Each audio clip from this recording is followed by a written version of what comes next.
সুপ্রিয় দর্শক, আবারও হাজির হলাম ভৌতিক ঘটনার বাস্তব গল্প নিয়ে। আজ আমরা আপনাদের সামনে তুলে ধরব রেল স্টেশনে ঘটে যাওয়া ভয়ঙ্কর ঘটনার কথা। ঘটনাটি ঘটেছে মাসুদ নামে একজন ছেলের সাথে। মাসুদের বাড়ি রেল স্টেশনের পিছনে, কিন্তু মাসুদ বেশিরভাগ সময় রাত্রিবেলা বন্ধুদের সাথে আড্ডা দিত রেল স্টেশনে কিংবা রেল লাইনের উপরে। শীতকাল, কুয়াশায় চারদিকে ঢাকা।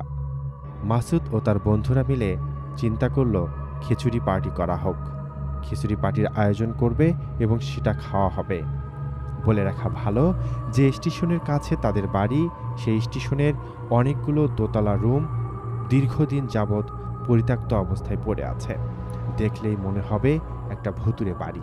সন্ধ্যার পর সেই অংশের দিকে আসলে মানুষ সচরাচর যায় না, বরঞ্চ কয়েকজন ছেলে পেলে শুধুমাত্র ওই দিকে একটু ঘোরাফেরা করে। তারা হয়তো নেশা করে জন্যই ওই অংশের দিকে হাঁটাচলা করে। যাই হোক, মূল গল্পে ফিরে আসে। খিচুড়ি পার্টির আয়োজন চলছে। মাসুদ চিন্তা করল খিচুড়ি পার্টির সাথে যদি একটি হাঁস হয় তাহলে আরও মন্দ হয় না।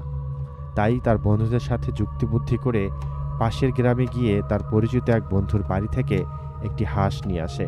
হাঁসটি এনে পরিষ্কার করতে করতে তাদের ঘড়ির কাঁটা তখন সন্ধ্যা 7টা। হাঁস পরিষ্কার করার পর সেটি আগুনে পোড়ানো হবে। আগুনে পুড়ে তারপর পরিষ্কার করে সেটি রান্নার জন্য তুলে দেওয়া হয়। বলে রাখা ভালো, পিকনিকের আয়োজনটা হয়েছে ঠিক রেল স্টেশনের পরিত্যক্ত সেই ভবনগুলোর পাশে। কেউ বা বাঁশ, কেউ বা কাঠ। রান্নার জ্বালানি হিসেবে অনেকে অনেক কিছু সংগ্রহ করছে। মাসুদের দায়িত্ব পড়েছে রান্নার কাজে। মাসুদ রান্নায় ব্যস্ত।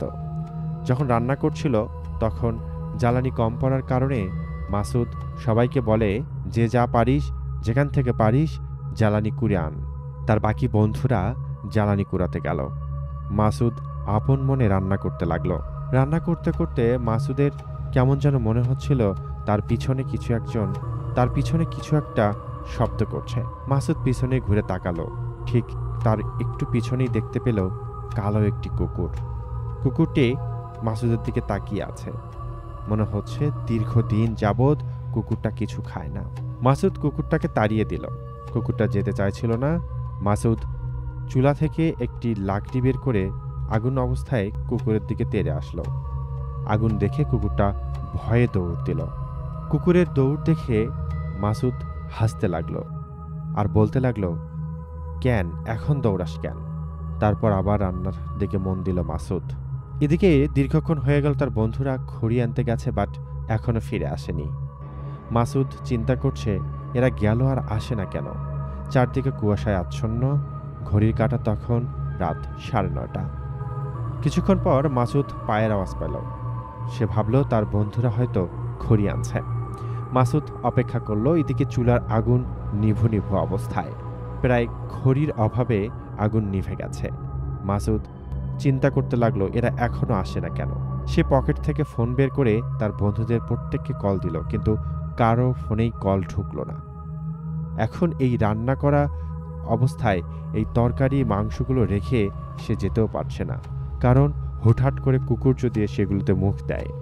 মাসুদ ওখানে বসে ফোন চাপতে লাগলো। এমন সময় মনে হলো কোনো একজন কিশোরী মেয়ে নুপুর পরে হাঁটছে। শব্দটা ঠিক তার দিকেই আসছে।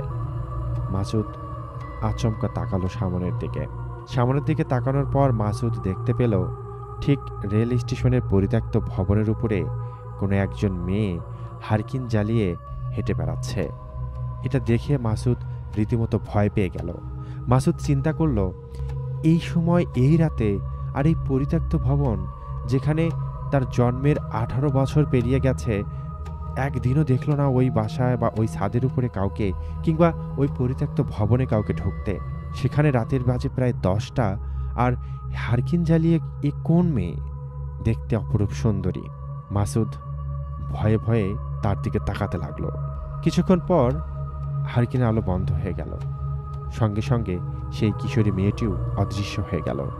ঘটনাটি দেখে মাসুদ ভয় পেয়ে রীতিমতো ঘামতে লাগলো। মাসুদ চিন্তা করলো এখানে আর একা কোনোভাবেই সে থাকতে পারবে না। তাই মাসুদ সবকিছু ঢেকে ঢেকে দৌড় দেওয়া শুরু করলো বাড়ির দিকে। দৌড়াতে দৌড়াতে সে যখন স্টেশনের কাছে, তখন দেখতে পেল তার বন্ধুরা খড়ি নিয়ে আসছে।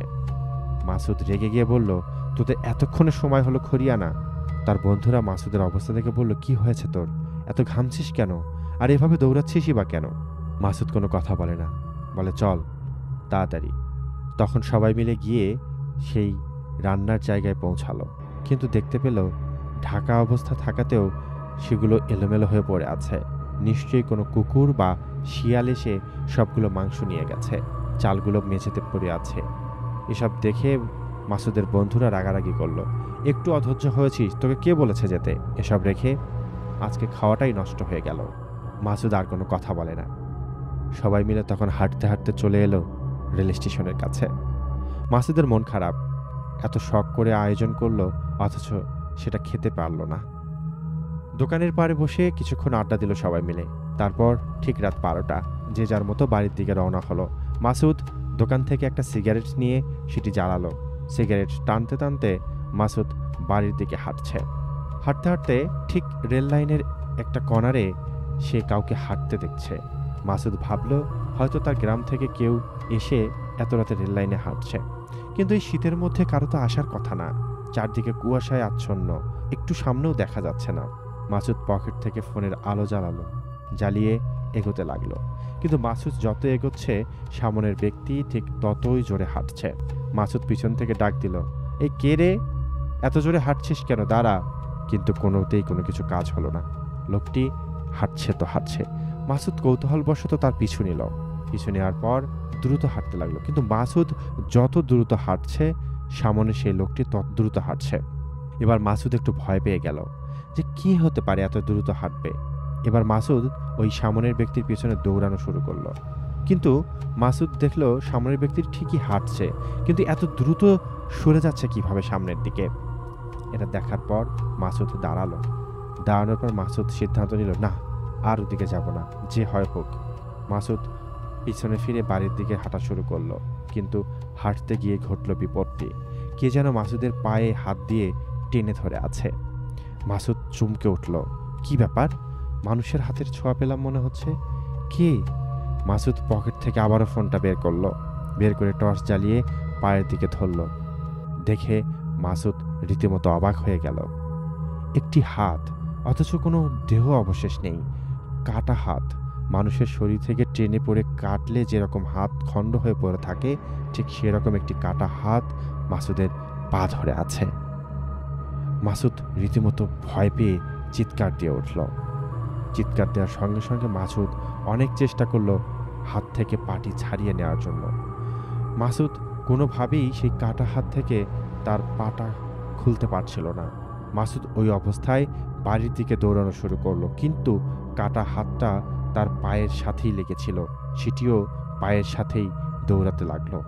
দৌড়াতে দৌড়াতে ঠিক যে দোকানটার পাড়ে তারা বসেছিল সেই দোকানের পাড়ে এসে মাসুদ চিৎকার দিয়ে উঠল। সঙ্গে সঙ্গে ঘর থেকে লোকজন বের হয়ে আসলো। মাসুদ ওখানে অজ্ঞান হয়ে গেছে।